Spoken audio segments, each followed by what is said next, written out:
miss it.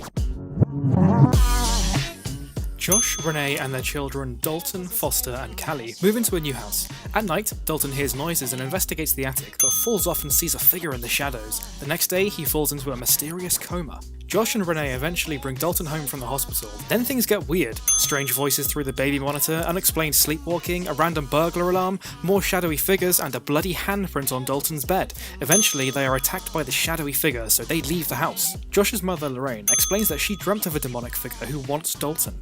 Dalton's room is then ransacked and he is found lying on the floor.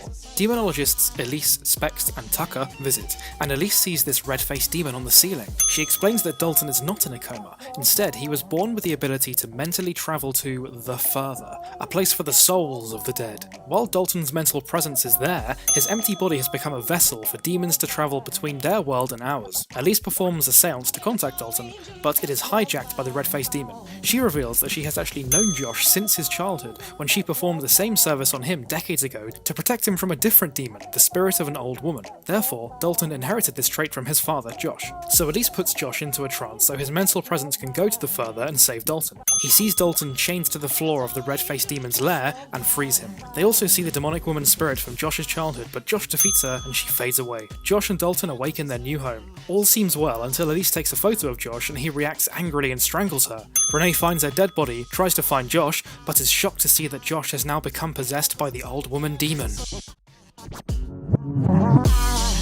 1986, we see a demonologist, Elise Rainier, from the first movie, try to discover what is haunting Lorraine Lambert's son, Josh, also from the first movie. She sees the ghost of an old woman.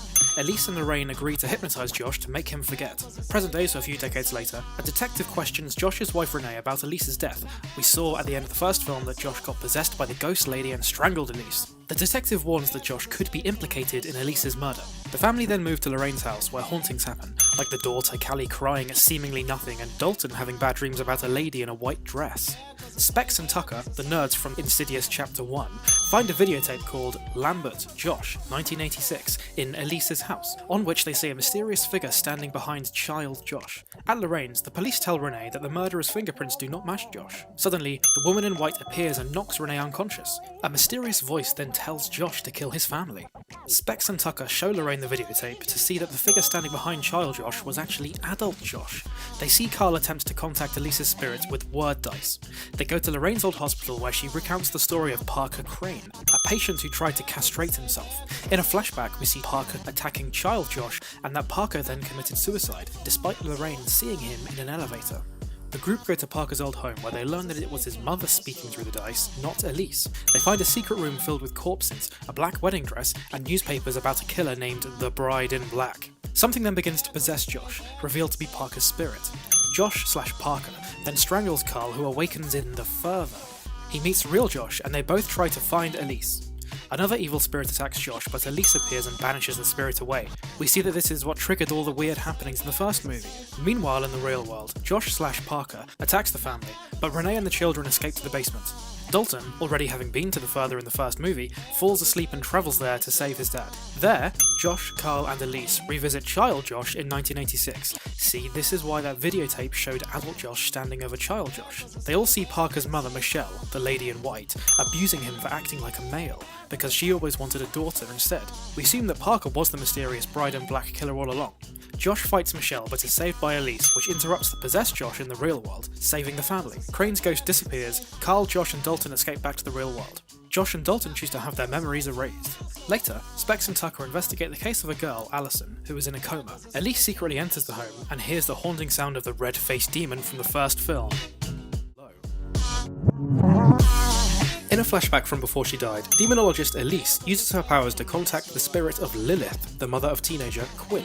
Elise senses evil forces, so tells Quinn to never try again. Later, Quinn notices a mysterious figure waving to her across the street and gets hit by a car, breaking her legs. Bedbound at home, she gets haunted and sees the same dark spirit from before, named the Man Who Can't Breathe. Elise sympathizes with Quinn's dad, Sean, because Elise had lost her husband as Sean has lost Lilith, but Elise still refuses to help Quinn, lest she encounter the same evil spirit that she found before. This prompts Quinn's brother, Alex, to hire demonologists Specs and Tucker. Quinn's demon possesses her and makes her attack Sean. Then Elisa's friend Carl convinces her to help, citing her 1986 case with the child Josh Lambert as an encouraging success. Elise suspects the demon's goal is to suck victims' life force from them in the further, so she travels there to research, briefly bumping into the bride in black spirits from the previous film. The man who can't breathe disguises himself as Elisa's dead husband, Jack, but she escapes his attack. She returns to the material world and reveals that Quinn must defeat the demon on her own. They all join hands and contact the demon as a group. A mysterious voice prompts Elise to see Quinn's diary, where a letter from Lilith, the mother,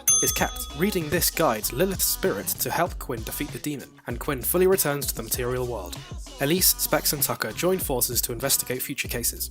At her house, she first sees a figure standing outside, then the red-faced demon from the first movie suddenly appears behind her. 1953. A young Elise and her brother Christian see a ghost in their bedroom. Their father beats Elise and locks her in the basement. She opens a red door and becomes possessed by a demon which kills her mother. 2010.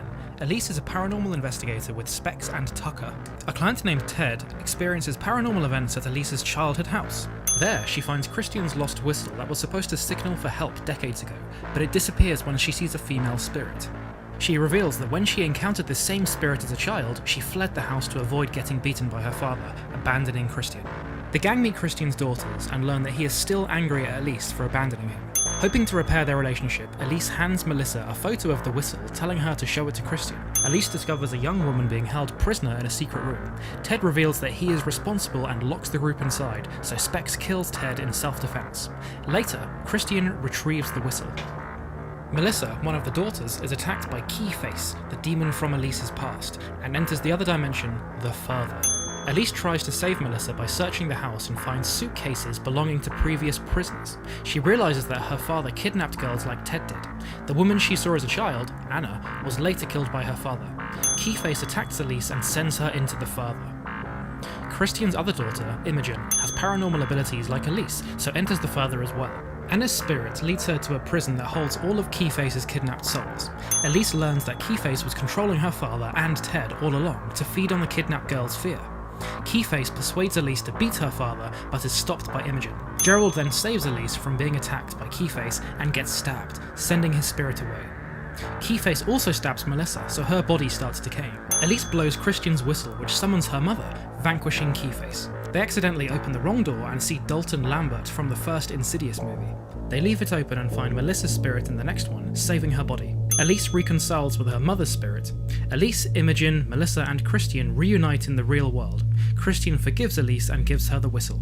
Elise dreams about Dalton and the red-faced demon, then wakes up to a phone call from Lorraine about her grandson named Dalton.